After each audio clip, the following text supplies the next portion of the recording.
आइए अब हम नज़्म बरसात की बहारें के तीसरे बंद की तरफ बढ़ते हैं। सबसे पहले उसको हम उस अंदाज में पढ़ते हैं जिसको आहंग के साथ पढ़ना कहते हैं। अपनी किताब पे आप देखते जाएंगे।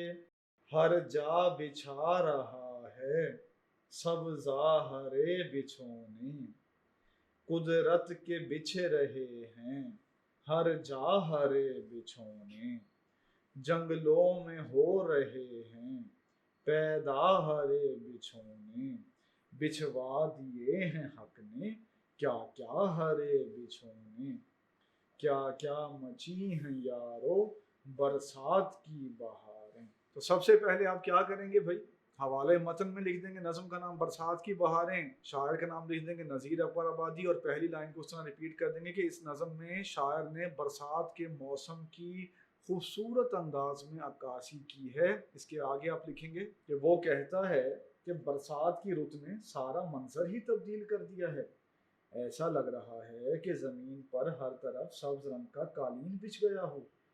अल्लाह ताला की कुदरत चारों जानिब अपने रंग बखेर रही है। बरसात की वजह से जंगल में मंगल का समा है।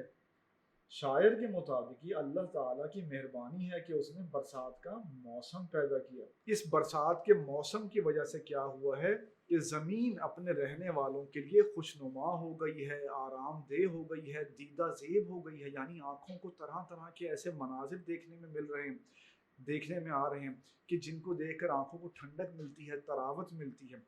तो ये बातें आप लिखेंगे और आखिर में आप ये लिख देंगे कि शायर अपने दोस्तों को मुखातिब करते हुए कहता है कि ये सब मौज मेला, ये तफरीह का समा, ये खुशी का समा और ये सरसब्जी और शादाबी, ये बहार, ये बरसात की वजह से। इन बातों को आपने लफ्ज़ों में लिख देंगे तो इस बंद की तशरीह मुकम्मल हो जाएगी। आइए बढ़ते हैं इससे अगले बंद।